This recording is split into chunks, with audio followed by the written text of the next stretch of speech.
आपके अपने YouTube channel global science IQ में आप सभी लोगों का मैं हार्दिक स्वागत करती हूँ।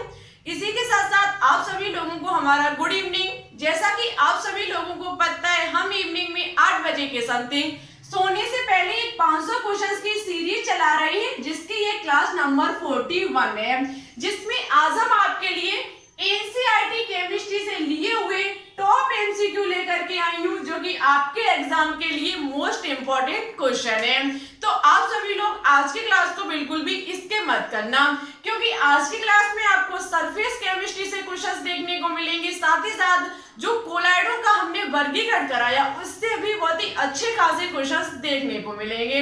तो फिर चलिए टाइम ना वेस्ट करते हुए बात करते हैं आज के क्वेश्चंस पर, नजर डालते बोर्ड की तरफ। उससे पहले यदि आप हमारे चैनल पर न्यू हो तो प्लीज इसे एक बार सब्सक्राइब करके बेल आइकन को प्रेस ऑल पर क्लिक कर लें, जिससे हमारी अन्य आने वाली वीडियो के नोटिफिकेशन आपके पास आसानी से पहुंच सके। देखो, क्वेश्चंस को स्टार्ट करने से पहले एक बात और आप लोगों से मुझे कहनी थी। आपको पता है कल है संडे, कल जो है वो है संडे, और हम पहले संडे धमाका के रूप में आपको कुछ टॉप क्वेश्चंस देती थी जो कि बहुत ही इंपॉर्टेंट थी। अब हमने एक विचार किया है कि कल आपको संडे धमाका में जो आपकी संडे स्पेशल क्लास होगी, उसमें आपको टॉप क्वेश्चंस देखने को मिलेंगे। टॉप 20 प्लस क्वेश्चन होंगे, टॉप 20 प्लस क्वेश्चंस होंगे, और सभी क्वेश्चंस प्रीवियस ईयर पूछे हुए क्वेश्चन होंगे, जिसमें आपको नीट से क्वेश्चंस देखने को मिलेंगे। साथ ही साथ आपको CBSE AIPMT से भी क्वेश्चंस देखने को मिलेंगे। तो इस संडे स्पेशल क्लास के लिए कौन कौन तैयार है? सभी क्वेश्चंस डियर प्रीवियस ईयर पूछे हुए क्वेश्चंस होंगे, ठीक है। कौन कौन इस क्लास के लिए तैयार है वो कमेंट बॉक्स में कमेंट करके जरूर बताएं। और कल संडे स्पेशल में ओनली आपको एक ही क्लास मिलेगी, जिसमें top 20 MCQ previous year MCQ दोपहर 1 बजे, करेक्ट दोपहर 1 बजे को आपको ये क्लास मिल जाएगी। क्या आप इस क्लास के लिए तैयार हैं? कमेंट बॉक्स में कमेंट करके जरूर बताएं। देखते हैं कितने स्टूडेंट इस संडे स्पेशल क्लास के लिए तैयार हैं। चलिए अब बात करते हैं आज के फर्स्ट क्वेश्चन पर। आज का फर्स्ट क्वेश्चन है कि क्रिस्टलाभ तथा कोलाइड में अंतर होता है। क्रिस्टलाभ तथा कोलाइड में अंतर होता है कणों के आकार में, कणों की प्रकृति में, विलेयता में, या फिर विद्युतीय प्रकृति में। तो देखो, जो क्रिस्टलाभ तथा कोलाइड में अंतर होता है वो कणों के आकार में होता है। कणों के आकार के माध्यम से क्रिस्टलाभ और कोलाइड में अंतर किया जाता है। ये जो अंतर दिया था वो स्टूडेंट एक वैज्ञानिक थे, थॉमस ग्राहम करके। थॉमस ग्राहम नामक एक वैज्ञानिक थे, थॉमस ग्राहम नामक एक वैज्ञानिक थे, जिन्होंने सन 1861 ईस्वी में उन्होंने कणों के आकार पर क्रिस्टलाभ और कोलाइड में अंतर व्यक्त किया। उन्होंने कहा था कि क्रिस्टलाभ जो होते उन्हें चर्मपत्र झिल्ली द्वारा आसानी से विसरित किया जा सकता है, जबकि कोलाइड को चर्मपत्र झिल्ली के द्वारा विसरित नहीं किया जा सकता है, ठीक है। ऐसा कुछ क्रिस्टलाभ और कोलाइड के बारे में थॉमस ग्राहम नामक वैज्ञानिक ने बताया था, जिसमें उन्होंने कणों के आकार पर इन दोनों में अंतर व्यक्त किया था। तो इस क्वेश्चन का ऑप्शन नंबर ए जो होगा वो राइट आंसर होगा। नेक्स्ट क्वेश्चन पर बात करेंगे। NaCl के बेंजीन में बने विलयन की प्रकृति कैसी होती है? NaCl के बेंजीन में बने विलयन की प्रकृति कैसी होती है? वास्तविक विलयन, कोलाइडी विलयन, निलंबन, या फिर इनमें से कोई नहीं। तो देखो, NaCl के बेंजीन में बने विलयन की जो प्रकृति होती है वो हमारी निलंबन होती है। कैसी प्रकृति होती है? एक निलंबन प्रकृति होती है। यहाँ पर जो बनने ये जो NaCl के बेंजीन में बने विलयन की प्रकृति, यहाँ पर जो आपके कणों का आकार होगा वो 100 नैनोमीटर से अधिक होगा। कितने से? 100 नैनोमीटर से अधिक होगा। आपको पता होगा कि यदि 1 नैनोमीटर से कम है, बनने वाला विलयन वास्तविक विलयन होगा। यदि 100 नैनोमीटर से अधिक है तो बनने वाला विलयन निलंबन होगा। और यदि 1 नैनोमीटर और 100 नैनोमीटर के बीच में है कोलाइडी कणों का आकार, तो स्टूडेंट बनने वाला जो आपका विलयन होगा वो आपका कोलाइडी विलयन होगा, ठीक है। तो यहाँ पर ये जो कण होंगे उनका जो विलयन, उनके जो कणों का आकार होगा वो 100 नैनोमीटर से अधिक होगा, इसलिए इनकी प्रकृति जो होगी वो निलंबन कहलाएगी। ठीक है, इनकी जो प्रकृति होगी वो कैसे कहलाएगी? निलंबन कहलाएगी। नेक्स्ट क्वेश्चन है, कोलाइडी विलयन व निलंबन का परासरण दाब वास्तविक विलयन की अपेक्षा कैसा होता है? बहुत ही इंपॉर्टेंट क्वेश्चन है, मोस्ट इंपॉर्टेंट क्वेश्चन है कि कोलाइडी विलयन व निलंबन का जो परासरण दाब होता है वो वास्तविक विलयन की अपेक्षा कैसा होता है? अधिक होता है, कम होता है, ज्यादा होता है, या फिर इनमें से कोई नहीं? तो याद रखना, जो आपके कोलाइडी विलयन और निलंबन का जो परासरण दाब होता है वो वास्तविक विलयन की अपेक्षा कम होता है। ठीक है, वास्तविक विलयन का जो आपेक्ष जो परासरण दाब होता है वो अधिक होता है, जबकि कोलाइडी विलयन और निलंबन का जो परासरण दाब होता है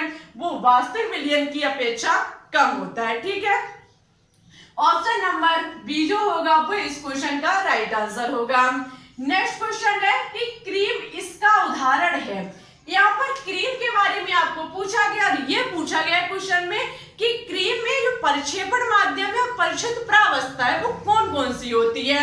कहने का मतलब है परिक्षेपण माध्यम गैस जिसमें परिक्षिप्त रहता है गैस, या फिर द्रव में गैस परिक्षिप्त रहती है, या फिर द्रव में द्रव रहता है, या फिर द्रव में ठोस रहता है, क्योंकि परिक्षिप्त प्रावस्था एक प्रकार की हमारी विलय होती है। ठीक है, जो कि परिक्षेपण माध्यम में घोली जाएगी, ये जो होगा वो इसमें क्या होगा? घुलेगा। ठीक है, तो क्रीम बनाने के लिए परिक्षेपण माध्यम कौन सा लेना पड़ता है? परिक्षिप्त प्रावस्था हमारी कौन सी होती है?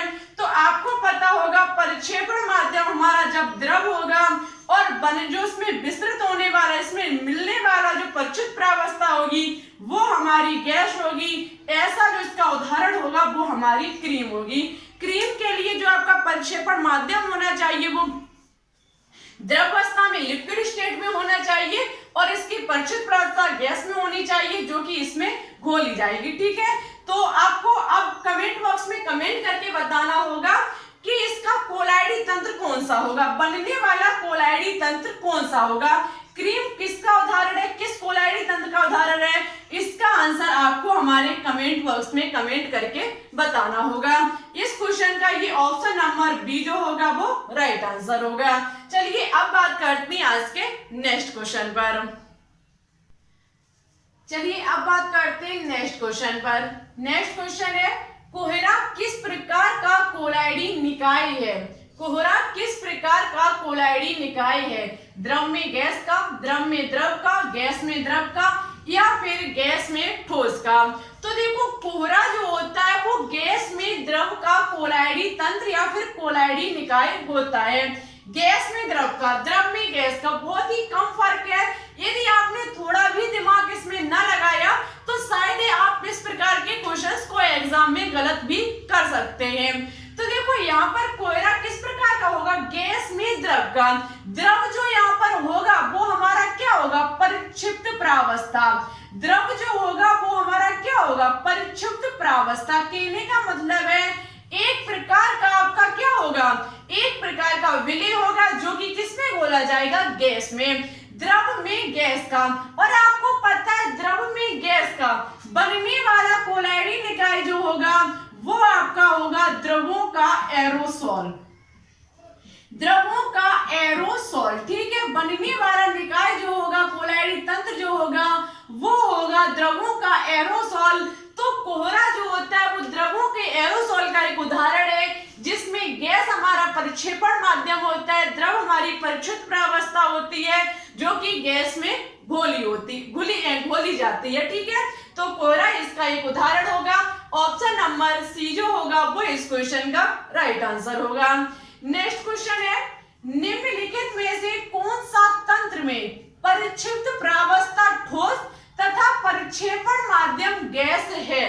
निम्नलिखित में से कौन से तंत्र में परिक्षिप्त प्रावस्था ठोस है और परिक्षेपण माध्यम हमारा गैस है? तो इसमें आपको पूछा गया है कि इसमें से कौन सा होगा? द्रवों का एरोसोल होगा, जेल होगा, सोल होगा, या फिर ठोसों का एरोसोल होगा।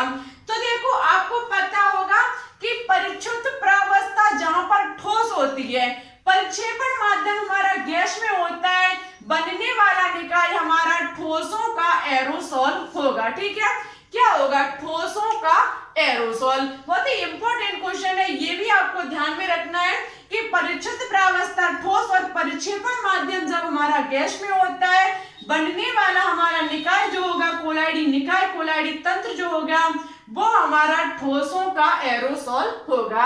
ऑप्शन नंबर डी जो होगा वो इस क्वेश्चन का राइट आंसर होगा।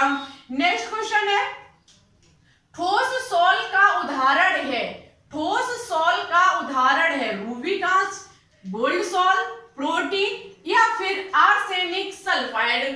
तो देखो ये ठोस सोल का जो उदाहरण होगा वो हमारा रूबी कांच होगा। रूबी कांच जो होता है वो हमारे ठोस सोल का उदाहरण होता है, जिसमें परिक्षिप्त प्रावस्था और परिक्षेपण माध्यम दोनों ही हमारे सॉलिड स्टेट में होते हैं, ठोस अवस्था में होते हैं। किसमें? ठोस एरोसोल में, सॉरी ठोस सोल में क्या होता है कि आपका उदाहरण रूबी कांच होगा इसका, लेकिन इसमें परिक्षेपण माध्यम परिक्षिप्त प्रावस्था दोनों कैसी होती है? ठोस में होती है। और आपके ये जो तीनों एग्जांपल लिखे हुए हैं, एक गोल्ड सोल, दूसरा प्रोटीन और तीसरा आपका आर्सेनिक सल्फाइड, ये सभी हमारे सोल के उदाहरण है। ठीक है, किसके उदाहरण है? सोल के उदाहरण है, जहां पर क्या होता है परिक्षिप्त प्रावस्था ठोस होती है और परिक्षेपण माध्यम आपका द्रव स्टेट में होता है, लिक्विड स्टेट में होता है। ठोस आपका परिक्षिप्त प्रावस्था होती है और परिक्षेपण माध्यम द्रव अवस्था में होता है, किसका? सोल का। ये तीनों हमारे सोल के ही उदाहरण है। ठीक है, वैसे इस क्वेश्चन का ऑप्शन नंबर ए जो होगा वो राइट आंसर होगा। नेक्स्ट क्वेश्चन है, कुरून पत्थर में परिक्षेपण माध्यम है, जो आपका कुरून पत्थर है उसमें परिक्षेपण माध्यम है, द्रव है, गैस है, ठोस है या फिर इनमें से कोई नहीं। तो देखो कुरून पत्थर जो होता है उसमें परिक्षेपण माध्यम ठोस होता है, जो आपका परिक्षेपण माध्यम होता है वो कैसा होता है? ठोस होता है, और ये एक ठोस फॉर्म का उदाहरण है। कुरून पत्थर जो होता है वो ठोस फॉर्म का उदाहरण होता है, किसका? ठोस फॉर्म का ये उदाहरण होता है कुरून पत्थर, जिसमें परिक्षेपण माध्यम आपका किसमें होता है? सॉलिड स्टेट में होता है। चलिए अब बात करते हैं आज के नेक्स्ट क्वेश्चन पर। चलिए अब बात करते हैं आज के नेक्स्ट क्वेश्चन पर। नेक्स्ट क्वेश्चन है कि जब वायु परिक्षेपण माध्यम में होती है तो बना हुआ सोल क्या कहलाता है? जब वायु परिक्षेपण माध्यम में होती है तो बना हुआ सोल क्या कहलाता है? एल्कोसोल, हाइड्रोसोल, बेंजोइल सोल या फिर एरोसोल। तो देखो आपको पता होगा जब वायु परिक्षेपण माध्यम में होगी उस वक्त परिक्षिप्त प्रावस्था चाहे हमारी ठोस में हो चाहे द्रव में हो, बना हुआ सोल हमारा क्या होगा? एरोसोल। यदि ठोस में होगी तो ठोसों का एरोसोल होगा, और यदि द्रव में होगी तो हमारा द्रवों का एरोसोल होगा। और आपको पता है कि वायु हमारी परिक्षेपण माध्यम में होगी तो परिक्षिप्त प्रावस्था या तो हमारा ठोस होगा या फिर द्रव होगा। यदि हमारा परिक्षिप्त प्रावस्था गैस में है, यदि परिक्षेपण माध्यम भी हमारा गैस में है और परिक्षिप्त प्रावस्था भी हमारी गैस में है, परिक्षिप्त प्रावस्था भी हमारी गैस में, तो आपको पता होगा ये मिश्रित होकर के एक वास्तविक विलयन का निर्माण करेंगे, ना कि किसी कोलाइडी निकाय का निर्माण करेंगे। एक वास्तविक विलयन का निर्माण करेंगे। कभी भी गैस और गैस को घोल करके किसी भी कोलाइडी विलयन का निर्माण नहीं किया जा सकता है, कोलाइडी तंत्र का निर्माण नहीं किया जा सकता है। हम यदि इन दोनों को मिलाएंगे, गैस और गैस को मिलाएंगे, तो वो हमारा वास्तविक विलयन बनके तैयार होगा, वो बिल्कुल एक दूसरे में घुल जाएंगे। ठीक है, तो इसलिए जब हमारा परिक्षेपण माध्यम गैसीय स्टेट में होता है तो बना हुआ सोल हमारा एरोसोल होगा, चाहे वो द्रवों का एरोसोल हो चाहे वो ठोसों का एरोसोल हो। ठीक है, तो ऑप्शन नंबर डी जो होगा वो इस क्वेश्चन का राइट आंसर होगा। नेक्स्ट क्वेश्चन है, द्रव विरोधी कोलॉइड है, द्रव विरोधी कोलॉइड है अनुत्क्रमणीय, उत्क्रमणीय, गम प्रोटीन या फिर वृक्षीय कोलॉइड। तो देखो जो आपके द्रव विरोधी कोलॉइड होते हैं वो अनुत्क्रमणीय होते हैं। द्रव विरोधी कोलॉइड जो होते हैं वो अनुत्क्रमणीय होती हैं। कैसे होती हैं? हमने एक बहुत ही मस्त एग्जांपल के माध्यम से आपको समझाया था कि यदि हमारे क्या होगा, जैसे कि कोई एक बॉय है और कोई एक गर्ल है, ठीक है, वो आपस में शादी नहीं करना चाहते, यदि उनकी जबरदस्ती शादी करा दी जाए, ठीक है, यदि उनकी जबरदस्ती शादी करा दी जाए तो वो जबरदस्ती की शादी ज्यादा दिन तक नहीं टिकेगी, उनके ऊपर परिवार वाले भी प्रेशर डालेंगे और रिश्तेदार भी प्रेशर डालेंगे, लेकिन वो खुश नहीं रहेंगे, ठीक है। और बाई चांस यदि इन्हें मौका मिला कि इनके बीच हो जाए तलाक, ठीक है, बाई चांस इन्हें मौका मिला कि इनके बीच हो जाए तलाक, जब इनके बीच तलाक हो जाएगा भाई साहब, ये भी खुश रहेंगी, ये भी खुश रहेगा और ये भी खुश रहेंगी, फिर ये कभी नहीं चाहेंगे कि आपस में मिल जाएं, उन्हें सबसे अच्छा मौका मिल गया जो कि ये ठीक है। जब उन्हें तलाक हो जाएगी तो वो पहले से भी यही चाहते थे कि वो एक दूसरे से रिश्ता ना बनाए, लेकिन फैमिली वालों का कुछ प्रेशर रहा, कुछ मेहमानों का प्रेशर और रिश्तेदारों का प्रेशर रहा, उस वजह से इन्हें शादी करनी पड़ी, ठीक है। बाई चांस इनके बीच तलाक हो जाता है, फिर ये आपस में कभी मिलना नहीं चाहते, मिलना छोड़ो देखना भी नहीं चाहते, ठीक है। तो कहने का मतलब एक प्रकार का अनुत्क्रमण, ये एक बार होने के बाद बार बार वो चीज ना हो, ऐसे प्रक्रम को अनुत्क्रमणीय प्रक्रम कहते हैं। जबकि आपका जो द्रव स्नेही कोलाइड होते हैं वो हमारे उत्क्रमणीय होते हैं, वो भी एग्जांपल हमने बताया था आपको, जैसे कि कोई दो बेबी है, फर्स्ट बेबी सेकंड बेबी, दोनों कोई ग्राउंड में खेल रहे हैं, ग्राउंड में खेलते खेलते उनके बीच हो जाती है बेस्ट फ्रेंड, ठीक है, उनके बीच हो जाती है बेस्ट फ्रेंड, बी का मतलब बेस्ट और एफ का मतलब फ्रेंड, ठीक है, उनके बीच हो जाती है एकदम बहुत ही अच्छी गहरी फ्रेंडशिप, इतनी गहरी फ्रेंडशिप हो जाती है, फिर वो एक दूसरे के में रहना भी पसंद नहीं करते हैं। बाई चांस फर्स्ट बेबी कहीं चला जाता है तो सेकंड को अच्छा नहीं लगता है, और जब इनके ये पेरेंट्स देखते हैं तो वो सोचते हैं कि सारे दिन ये मस्ती करते हैं, पढ़ते ना लिखते, तो वो क्या करेंगे, इन दोनों को अलग कराना चाहेंगे। पेरेंट्स जबरदस्ती फर्स्ट वाले बेबी को अलग सेकंड वाले से करा देगा, जब इन दोनों के बीच अलग हो जाएंगे, दोनों अलग हो जाएंगे, मजबूर बस होना पड़ेगा। बाई चांस जब ये बेबी बड़े होंगे, इनके ग्रो होगा इनके बीच, तो बाई चांस ये कहीं मिल जाएंगे तो फिर से हाथ मिलाएंगे, सोचेंगे चलो आज मेरा बचपन का दोस्त मिल गया, और उन्हें अच्छा भी लगेगा, खुशी भी होगी। मीन्स ये क्रिया बार बार हो सकती है, एक बार तोड़ा रिश्ता लेकिन बार बार जोड़ा जा सकता है, क्योंकि उनके बीच बचपन की दोस्ती है। लेकिन यहाँ पर ऐसा कुछ नहीं था, वो पहले से एक दूसरे से नफरत करते थे। क्रिया अनुत्क्रमणीय होगी और यहाँ पर उत्क्रमणीय होगी। मिलना चाहे मिल जाते तो हाथ भी मिलाएंगे, पेरेंट्स यदि ज्यादा प्रेशर डालेंगे तो अलग भी होना पड़ेगा, लेकिन कभी एक दूसरे को भूलेंगे नहीं, ठीक है। तो ये हमारा एक प्रकार का उदाहरण द्रव स्नेही का हो सकता है, और ये हमारा बहुत ही मस्त एग्जांपल जो कि द्रव विरोधी कोलाइड का होगा, ठीक है। तो यहाँ पर द्रव विरोधी कोलाइड जो होते हैं वो अनुत्क्रमणीय होते हैं। नेक्स्ट और लास्ट क्वेश्चन बहुत ही इंपॉर्टेंट एंड शानदार क्वेश्चन है ये, कि वह कोलाइडी विलयन क्या कहलाता है जिसमें परिच्छुद्ध प्रावस्था की बंधुता परिक्षेपण माध्यम के लिए कम होती है। वह कोलाइडी विलयन क्या कहलाता है जिसमें परिच्छुद्ध प्रावस्था की बंधुता परिक्षेपण माध्यम के लिए कम होती है। तो देखो आपको पता होगा जहां पर परिच्छुद्ध प्रावस्था और परिक्षेपण के मध्य बंधुता कम होती है वो हमारा द्रव विरोधी कोलाइड होता है। इनके बीच वैसे भी पहले से कोई भी इतनी गहरी दोस्ती नहीं है, कोई भी ज्यादा बंधुता नहीं है, जबरदस्ती मिलाया जाता है, यहाँ पर जबरदस्ती का काम होता है, इसलिए ये हमारे द्रव विरोधी कोलाइड कहे जाएंगे, ठीक है। तो आज के क्वेश्चन से एक बार फिनिश होते चलते चलते जो शुरुआत में बात हमने बोली उसे एक बार हम फिर से आपको बता देते। ध्यान रखना है इस बात का कि आप कल आपका संडे के दिन आपको एक स्पेशल क्लास मिलेगी जिसमें आपको प्रीवियस ईयर पूछे हुए क्वेश्चंस देखने को मिलेंगे, जो कि नीट के क्वेश्चन होंगे, साथ ही साथ सीबीएसई एआईपीएमटी के पूछे हुए क्वेश्चन होंगे। एआईपीएमटी के very very important and most important question होंगे जो कि आपके एग्जाम की आपकी जरूरी हेल्प करेंगे। बिल्कुल भी संडे धमाका को लेना ना भूलें, संडे स्पेशल क्लास जिसमें आपको 20+ क्वेश्चंस कराए जाएंगे, और सबसे पहले जो क्वेश्चन एक बीच में होमवर्क में दिया उसका आंसर ये भी साथ ही साथ आपको बताना होगा। इस संडे स्पेशल क्लास के लिए कौन कौन तैयारी, जितने अधिक स्टूडेंट के कमेंट होंगे उतनी ही एनर्जी के साथ हम इस क्लास को लेकर के आएंगे। हम आपको 101% भरोसा दिलाते कि ये कल की क्लास संडे स्पेशल की आपको हम फुल एनर्जी के साथ देंगे और जो आपको दोपहर 1 बजे के समथिंग मिल जाएगी।